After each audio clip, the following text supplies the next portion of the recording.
السلام علیکم دوستو، میرا نام ہے اسیب شفقت اور آپ دیکھ رہے ہیں ہنسی ٹی وی۔ دنیا کا سب سے عظیم انسان کون تھا جس نے انسانی تاریخ کو بدل کر رکھ دیا؟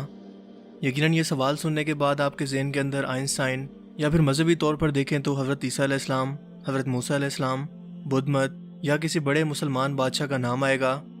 لیکن یہی سوال مذہبی طور پر عیسائیت سے تعلق رکھنے والے ایک شخص مائیکل ایچ ہارٹ کے دماغ میں پیدا ہوا۔ انہوں نے سوچا کہ کیوں نہ میں دنیا کے تمام بااثر افراد کو ملا کر ان کی ایک فہرست تیار کروں، اور وہ بھی رینکنگ کے حساب سے۔ اس نے اس پر کام شروع کیا اور 28 سالوں کی کڑی محنت اور ریسرچ کے بعد 1978 کے اندر انہوں نے اپنی ایک کتاب شائع کی جس کا نام تھا the 100 ranking of most influential men in human history. Michael Hart ایک ریاضی دان اور ہسٹری کا علم رکھنے والا شخص تھا۔ اس نے ہسٹری کی تمام کتابوں کو اپنی ریسرچ کے لیے کھنگال دیا، قدیم صحیفوں کی مدد لی، مذہبی رہنماؤں کی ہسٹری پڑھی، اور حضرت آدم علیہ السلام کی پیدائش سے لے کر آج تک اس دنیا کے اندر جو بھی بڑے بڑے لوگ آج تک رہے ہیں جنہوں نے سوسائٹی کے اندر کچھ پازیٹیو چیزوں کو کنٹریبیوٹ کیا یا انسانی تاریخ کو بدل کر رکھ دیا، ان سب لوگوں کو اس لسٹ کے اندر ایڈ کر دیا گیا، جس کے اندر انقلابی ایجادات کرنے والے موجد، رائٹرز اور کئی انقلابی سیاسی اور مذہبی لیڈر شامل تھے۔ یہ کتاب جب شائع ہوئی تو اس کی 5 لاکھ کاپیاں فروخت ہوئی اور اس کا 15 مختلف زبانوں کے اندر ترجمہ کیا گیا۔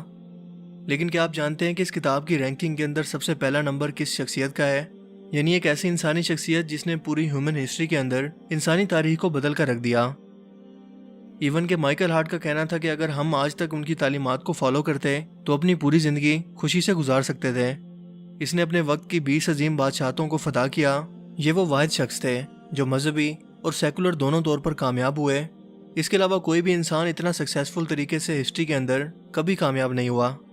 کیا آپ جانتے ہیں کہ وہ شخصیت کون ہے؟ وہ ہے ہمارے پیارے نبی حضرت محمد صلی اللہ علیہ وآلہ وسلم کی بابرکت شخصیت، جن کا اس لسٹ کے اندر پہلا نمبر ہے، جبکہ اس لسٹ کے اندر آئزک نیوٹن کا دوسرا، حضرت عیسیٰ علیہ السلام کا تیسرا، عمر بن خطاب کا 52 یعنی 52، اشوکا کا 53 اور مہاتما گاندھی کو رکھا گیا اس رینکنگ کے اندر 107 نمبر پر یعنی 107۔ مائیکل ہارٹ کا کہنا تھا کہ ہو سکتا ہے کہ میرا انتخاب دیکھ کر بہت سے لوگ حیران ہوں کیونکہ میں عیسائی ہوں اور مسلمانوں کے آخری نبی اور عظیم ترین پیغمبر کو میں نے اس لسٹ کے اندر عیسائی ہونے کے باوجود پہلے نمبر پر رکھا ہے۔ ہو سکتا ہے کہ آپ کے دماغ کے اندر اس سے ریلیٹڈ بہت سارے سوال ہوں، لیکن میں اب بھی یہی کہوں گا کہ میرا انتخاب یہی ہے کہ دنیا کے تمام بااثر افراد کی فہرست اگر تیار کریں تو محمد صلی اللہ علیہ وآلہ وسلم کا نام سب سے اوپر رہے گا، اور وہ دنیاوی اعتبار سے دنیا کے سب سے کامیاب ترین انسان ہیں، جبکہ حضرت عیسیٰ علیہ السلام تیسرے نمبر پر اور گوتم بدھ چوتھے نمبر پر ہیں۔ اس کتاب کے شائع ہونے کے بعد جب وہ ایک روز لندن کے اندر اس کے بارے میں لیکچر دے رہا تھا تو مجمع میں سے کھڑے ہو کر ایک شخص نے مائیکل ہارٹ سے یہی شکایت کی کہ آپ نے حضرت محمد صلی اللہ علیہ وآلہ وسلم کو نمبر 1 کے طور پر سب سے اوپر کیوں رکھا؟ اس پر مائیکل نے جواب دیا کہ محمد صلی اللہ علیہ وآلہ وسلم نے سن 611 میں مکہ کی پہاڑی پر اکیلے کھڑے ہو کر لوگوں سے کہا کہ میں اللہ کا رسول ہوں۔ اس وقت ان پر صرف 4 افراد ایمان لائے تھے، جن میں ان کا سب سے اچھا دوست، ان کی بیوی اور 2 لڑکے شامل تھے۔ آج 1400 سال گزرنے کے بعد مسلمانوں کی تعداد 1.5 ارب سے زیادہ ہو چکی ہے، اور یہ سلسلہ یہاں رکا نہیں بلکہ اس میں روز بروز اضافہ ہو رہا ہے۔ اور آپ جانتے ہیں کہ اس وقت دنیا میں سب سے تیزی سے پھیلتا ہوا مذہب اسلام ہے، جس سے یہ ثابت ہوتا ہے کہ وہ جھوٹے نہیں تھے، کیونکہ جھوٹ 1400 سال تک کبھی چل ہی نہیں سکتا، اور نہ ہی کوئی 1.5 ارب لوگوں کو بے وقوف بنا سکتا ہے۔ غور کرنے کی ایک اور بات تو یہ ہے کہ یہ اربوں مسلمان اپنے پیارے نبی محمد صلی اللہ علیہ وآلہ وسلم کی حرمت پر اپنی جان تک قربان کرنے کو تیار ہیں، یعنی مسلمان ان کی شان میں گستاخی کرنے والوں کو مارنے اور خود مرنے کے لیے ہر وقت تیار ہیں۔ کیا اس مجمع کے اندر کوئی بھی ایک شخص ایسا موجود ہے جو یسوع مسیح کے لیے اپنی جان بھی دینے کے لیے تیار ہو؟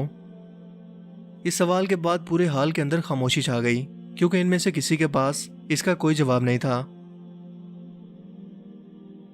اگر آپ کو بھی اپنے پیارے نبی صلی اللہ علیہ وآلہ وسلم کی شان پر فخر ہے تو اس ویڈیو کو دوسرے لوگوں کے ساتھ بھی ضرور شیئر کریں تاکہ پوری دنیا کے لوگ اس کے بارے میں جان سکیں۔